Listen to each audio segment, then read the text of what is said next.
Kai yra vidinė tuštuma ir vidinis nepasitenkinimas. Kas čia yra per vidinę būseną tokia? Iš tikrųjų, aš tai pavadinčiau tokia kaip Dievo dovana ir aš tai išgyvenau prieš 10 metų.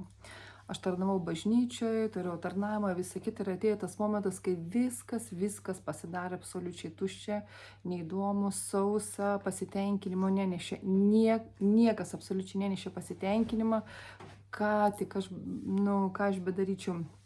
Ta prasme ir buvo, aš buvau tokį gyvenimą pasiekusi, va toksai dugnas, ta prasme vidinis, kur galėčiau vardinti taip, tu nori gyventi, bet tu negali gyventi. Ta prasme, viskas, ką tu darai, neneša jokio pasitenkinimo. Ir čia tokia net ne depresija, bet tokia, kaip pasakyti, Dievas dar leidžia ateiti tokiam leveliui gyvenime, kur tu pradžioje tu įtiki, skrendi ant sparnų, viskas sekasi, viskas įdomu, daug klausimų ir po to, kaip pasakyti, Dievas leidžia praeiti kažkokius etapus, jau atrodo, tu čia ir tikintis, visą kitą. Ir po to ateina toksai momentas, tokia tuštuma, tarsi kaip Biblijoje yra tokia rašto vieta, aš nepamenu, vienas iš pranašų, ar tai Elijas ar Eliziejus, nepamenu dabar, kur užėjo badas ir Dievas jį nuvedė prie upelio. Ir ten jam varnai nešė maistą ir jis buvo maitinamas. Ir atėjo laikas vėl, kad upelis išseko ir maisto varnai nebetnešė. Ką tai reiškia? Tai reiškia, kad tu turi pakilti ir eiti kitur. Ir aš tai vadinčiau tokia kaip Dievo dovana, va šitą stadiją, kur tave išspiria iš tos komforto zonos, bet jeigu nebūtų to vidinio pasitenkinimo, ar ne, ta prasme, nepasitenkinimo, ta prasme, tu taip ir sėdėtum visą gyvenimą tam pačiam lygyje. Tave taip verčia ieškoti, toliau eiti, ta prasme, galbūt kito darbo ieškoti. Bet čia mes kalbam apie santykius su Dievu iš tikrųjų. Ir buvo momentas, kad būtent tai buvo tie 2010 metai, kur aš pradėjau, pasiekiau savo tą tokį dugną, viskas, ką buvo galima suvalgiau, viskas, ką buvo išmokau tuo metu, reiškia, Dievas mane norėjo vesti giliau, bet aš šito nesupratau ir pakol neatėjo tas vidinės tokia antgamtinė tuštuma, tiesiog antgamtinė jinai, ir aš prisimenu 4 metus, ta prasme, buvo toks įdomus momentas, aš nežinau, kur lysti, aš nežinau, ką daryti. Ir prisimenu, žmonių pradėjau bijoti, skambučių pradėjau bijoti, darbą nenorėjau eiti, ta prasme, aš noriu viską išjungti, aš sakiau, Dieve, sustabdyk šitą pasaulį, aš noriu išlipti, nes aš nežinau, kas darosi. Ir aš prisimenu, ta prasme, aš sakau, viskas į darbą nenoriu eiti, aš turiu su vienu žmogum tokį pokalbį, kur jis sako, tai ką tu darysi, ką tu dirbsi, ką tu šis planuoji dirbti. Aš sakau, aš nežinau, ką darysiu, žinau, ko aš nebenoriu daryti. Ir viduje toksai šauksmas Dievo buvo, ir aš tada Dievo klausiu, Dieve, šis ko tu iš manęs nori, kas yra va čia per šitokią stadiją vidinį, ką man daryti, ko tu iš viso iš manęs nori. Ir sakau, duok man kitą darbą, kur aš galėčiau dirbti. Ir staiga aš tarsi galvoju, gerai, jeigu aš dirbu ne čia, tai gal aš einu į kokią parduotuvę dirbti, dar kažkur dirbti. Ir staiga aš matau tokį kaip regėjimą, kad aš sėdžiu parduotuviai, lygiai taip pat su ta pačia depresija ir su ta pačiu vidiniu nepasitenkinimu, kaip ir dabar esu. Ir aš supratau, viskas čia yra neišeitis, o kur išeitis, aš nežinau. Ir tada aš Dievo klausiu, sakau, duok man darbą, ką aš turiu daryti, ką man toliau daryti. Ir sakau, duok darbą, ir Dievas sako, tavo darbas yra, kad į tavo miestą ateitų mano karalystė. Ir aš aišku, tą kartą nesupratau, ne kas ta Dievo karalystė, kaip jinai turi ateiti, kokioj formai, ką aš turiu daryti, visą kitą, bet esmė kame. Ir kol atėjo toksai metas, praėjo 4 metai, aš gyvenau tame, kur tiesiog mane visokių įvykių dėka, tokių, kur vienu momentu irgi sakau, viskas, stabdyk šitą pasaulį, aš noriu išlipti, aš nežinau, ką man daryti. Ir įdomi taip, kad aš tarsi lygioj vietoj tiesiog susilaužau koją, man uždėtas gipsas, aš guliu lovoje, visi telefonai išjungti. Toksai įvyko tarsi perkrovimas, ta prasme, Dievas tarsi mane realiai sustabdė, nes aš nežinau nei kur eiti, nei ką daryti, nes tas nepasitenkinimas jis toksai kaip tupikas, toks kelio galas, o kas toliau neaišku. Tarsi turi būti kažkokie sekantys žingsniai, kad būtų kažkur atvertos duris kitur, bet kas tai per žingsniai, aš nesupratau. Ir aš klausiau Dievą, ką man daryti. Bet mano kelias tai buvo toks. Aš nesakau, kad čia visiems turi būti toks. Ir aš viduj labai aiškiai girdžiu, įsijung Šapovalovą. Ir įdomus momentas, kad aš kažkada jį anksčiau klausiaus, taip jisai labai daug davė, bet aš gyvenime dar taip mėgotų dvasinių miegų, bet tada aš įsijungiu, pradėjau klausyti ir ta žodis, jis antiek buvo stiprus dvasinis maistas, kuris pradėjo mane reformuoti iš vidaus. Ir aš kiekvieną, ten buvo antiek stiprus žodis, kuris tiek stiprų davė dvasinį maistą ir aš kiekvieną dieną nuo 1 iki 3 pamokslų perklausydavau. Kiekvieną dieną perklausiau visą archyvą per pusmetį. Visą archyvą. Jisai daug sugriovė mano religinių neteisingų mąstymų. Daug atstatė. Daug įdėjo, reformavo smegenis, įdėjo kitokį mąstymą. Ta prasme. Ir įdomiai įvyko kas. Ir kai aš pamačiau jame, jis pastoviai kalbėdavo apie Dievo artumą, apie savo santykius maldoj, apie susitikimą su Jėzumi kalbėjo. Ir aš perklausiau pusę metų visą tą archyvą, aš viduje atstačiau, labai buvo tokių susitikimų su Dievu per tą žodį, toks buvo labai intensyvus kelias, ta prasme. Ir po to aš pasakiau, man reikia užsiauginti tos santykius, ką jisai turi. Aš nebegaliu toliau gyventi va to krikščioniško tokio gyvenimo, kur aš tik sėdžiu, lankau bažnyčių ir viskas. Ta prasme, mane va tuom nepasitenkinimu Dievas išvedė iš to sėdėjimo ir nieko nedarimo. Suprantat, viena ateit kažką ten patarnaut, padainuot, pakalbėti savo laiku taip.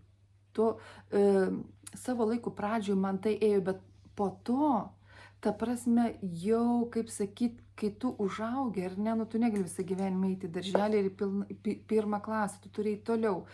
Ir va būtent va tas vidinis nepasitenkinimas Dievas mane išvedė į tą kitą, tiesiog išprovokavo išeiti į tą kitą levelį, vadinkim taip. Ir aš, kaip sakiau, tai yra dovana Dievo, nes mane tai išprovokavo siekti kažko daugiau. Siekti po to, aš tiesiog pradėjau eiti, pradėjau kilti. Ir eidama tuo keliu, aš pradėjau, tada Dievas sako, tu tiesiog pradėk eiti ir aš pradėsiu tau rodyti daugiau. Ir įdomi tame, kad aš liudijimas mano yra viename iš postų, kur aš liudiju, kaip aš pradėjau, kaip aš dariau sprendimą eiti maldos kambarį, kaip mano, ten vadinasi postas po 20 metų, pradėjau ieškoti Dievo, gyvenimas prieš ir po, galit paklausyti, aš ten visa tokia mano strategija buvo, kaip Dievas davė išminties, kaip man išlipti iš to apatijos, iš to liūno ir pradėti ieškoti Dievo ir užsiugdyti tos santykius, surasti su Dievu. Ir aš ten pasakoju viską, bet ką aš noriu dabar va tokią temą paliesti, kaip va tas, kas yra tai per stadiją. Ir reiškia, ir aš dabar žinau tokį dalyką, kad daugelis žmonių gyvena va tame nepasitenkinime vidiniam, kurie net negali pasakyti, kas tai per dalykas yra. Ir jie gyvena ir jie nežino, ką daryti. Ir po to jau kiek laiko, kai aš pradėjau kažkokius santykius, pradėjau su Dievu statydinti ir netgi man buvo iškilus tokia rašto vieta, kaip apibūdinti šitą stadiją. Prisimenat, kai Dievas Jonai pasakė į Ninevę kalbėti Dievo žodį ir Jona pasuko visiškai kitą pusę. Ir kas buvo, jį prarijo žuvis. Ir būtent, kai jį prarijo žuvis, ką aš vadinu tas nepasitenkinimas, tai jis, kaip sakyti, Dievas jį pradėjo motyvuoti kuom? Kad arba jisai sutinka su tuo pašaukimu, ką jisai turi, jisai eina ir kalba į Ninevę, tai jisai išeina pro priekinę žuvies dalį. Ir jeigu jis nesutinka, tai jis išeina pro galinę žuvies dalį. Reiškia, aš lygiai tame pačiame buvo, tarsi toj žuvyje aš buvau, kur, kitaip tariant, aš turėjau pradėti daryti tą sprendimą, lipti iš tos duobės, o sprendimas buvo koks. galų gale arba aš pradėsiu ieškoti Dievą, ar aš pradėsiu patį pagrindinį, ką tikintysis turi daryti, tai turėti santykių su Dievu. Tai bažnyčia nėra lankymas pirmoji vietoje ir aš nesakau, kad ji neturi būti lankyti, nes bažnyčia tai yra Kristaus kūnas. Bet kai mes pradedam užaugti, mums nebeužtenka vien lankyti, ar ne? Ir vat būtent mane, kaip sakyt, prarijo ta žuvis, va tas nepasitenkinimas vidinis, kur aš tiesiog žinojau, arba aš mirsiu, ta prasme, savo tam vidiniam nepasitenkinimą, toj tuštybei, ant gamtiniai tuštybei viduje, arba aš darysiu sprendimą. Ir aš 4 metus dariau tą sprendimą.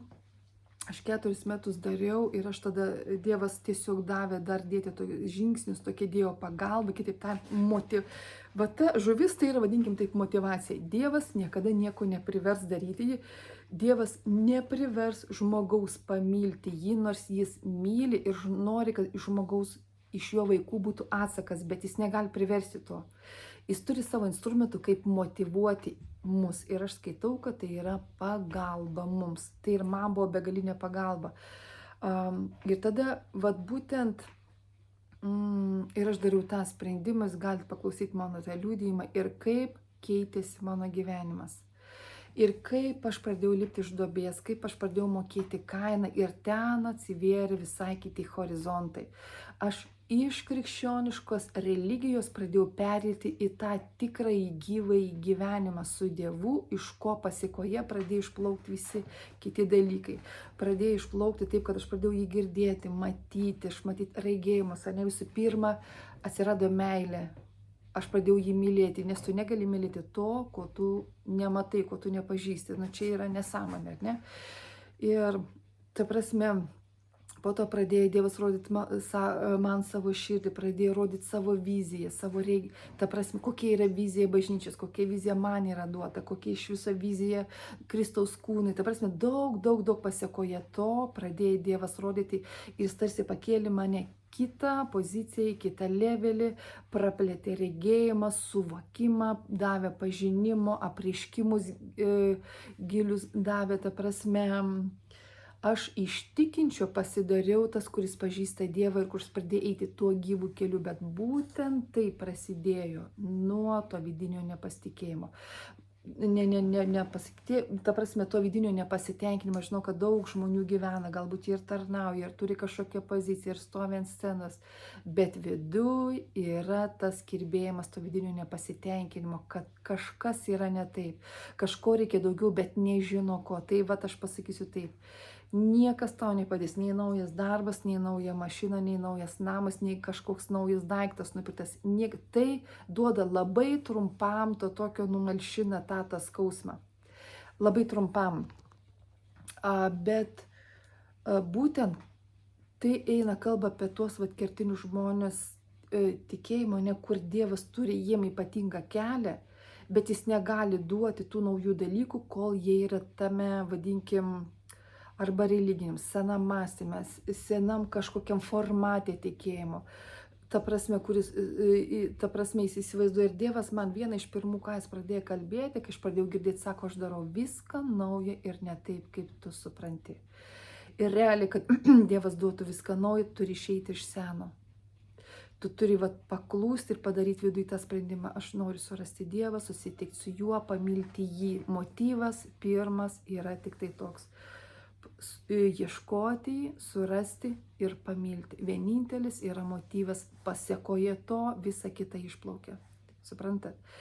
Tai aš noriu pasakyti, kad kelias čia yra Dievo braižas, Dievo žinutė tau, jeigu tu taip jauti, reiškia, tau yra atmatuotos sekančios stadijos. Kaip dabar aš neprimenu, kurioje čia knygai Biblijoje parašyta, kad sako, pradžioj Dievas atmatavo, kur aš įlipau į upę, tik tais truputį įlipau į upę į vandenį, po to sako, dar atmatavo ten kiek 1000 stadijų, aš jau įlipau iki kelio, po to ta prasme į tą vandenį, į tą upės tėkmę, sako, po to aš buvau atmatuota dar stadijų, dar reiškia sekantis kelias, sekantis žingsnis atmatuotas ir, bet tu turi eiti, tu dėti tos žingsnius ir sako, aš jau pradėjau eiti į upę, kur mane upė jau pradėjo nešti ir aš pradėjau nebekontroliuoti dvasinio srauto, jo pati dvasia, tu antiek esi panirėsi, tai jau tave pati upė neša. Va čia yra tas gyvasis kelias, kuriuo mes einam, suprantat? Bet pradžiai, ta prasme, jeigu mes per ilgai užsibūnam toj stadijoje, toj kažkokiai vietoj, ar tai galbūt senas darbas, ar ne kažkoks, kuris tau yra atsibodęs, reiškia, tu turi imti riziką, suprasti, kur tave Dievas veda ir dėti sekančius žingsnius. Ir tai yra rizika, tai yra nerealus diskomfortas, bet tas gyvas kelias, kuriuo mes einame, jis yra nerealiai jaudinantis, įdomus, jis yra sunkus, bet tame ir yra vaivas. Iš tikrųjų. Ir šiai dienai praėjo 10 metų nuo to laiko, kai aš jaučiau va tą tokį vidinį nepasitenkinimą. Iš tikrųjų, mano gyvenimas yra realiai radikaliai pasikeitęs. Realiai aš gyvenu visiškai kitaip, yra supratimas, pažinimas. Ir dabar Dievas jau gali mane vesti, nes aš sugebu jį girdėti. Mes negalim būti vedini Dievo, jeigu mes jo net nesugebam girdėti. Taigi, Dievas turi daug planų dėl mūsų, bet mums reikia išeiti į sekantį levelį. Ir tam yra duota tokia motivacija, tas vidinis nepasitenkinimas. Ir neignoruokit šito. Neignoruokit, prašykit Dievo, sakykit, ką man toliau daryti, kokius man žingsnius dėti, ką man dėti. Pradėkit melstis kalbom, sakykit, Dieve, koreguok mane. Jeigu aš esu su neteisingai žmonėm, sakyk, patraukti žmonės, su kuriais aš esu, jeigu aš esu neteisingai vietoj, išvesk mane į kitą vietą. Ta prasme, melskis kalbam ir prašyk, Dieve, ką man toliau daryti, kodėl ir va tas toksai stovis viduje, tas sausa. Ir gali būti, kad tavo tarnystė pradės drebėti viską. Gali būti, kad tu prarasi poziciją kažkokią. Gali pradėti daryti tokie dalykai, kol tavo gyvenimas pradės byrėti. Ką tai reiškia? Tai reiškia, kad Dievas atims iš tavęs tai, ką ne jisai davė. Tai gali būti ir tarnystė, ir pozicija, ir žmonės, su kuriais neteisingai, ir kažkokie galbūt verslai neteisingai, dar kažkas, jie gali pradėti byrėti. Kai viskas subirės, kas yra ne iš Dievo, tada Dievas pradės statyti, jis jau duos iš savęs tai, kas tau jau neš palaiminimą. Kitaip tariant, tai, kas ir ne iš jo dvasios, ką tu turi. Dievas sugriaus prieš tai ir po to duos tai, kas iš jo dvasios ateina. Tada jau tai yra iš Dievo karalystės ir tai neša palaiminimą.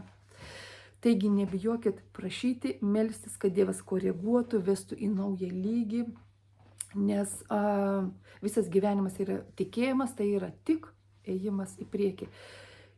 Ir kas, jeigu ne Dievas, mums turi parodyti, kas yra tas gyvasis kelias. Mes, žinot, kaip ir kai mes niekad nesame gyvuoju keliu, mes nežinome, kaip eiti, kur eiti, ką daryti, tai Dievas žino.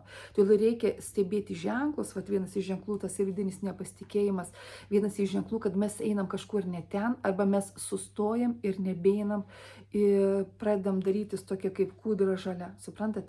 Va tuos ženklus reikia stebėti ir nebijoti, pradėti melstis ir prašyti, Dieve, kas toliau? Vesk mane toliau.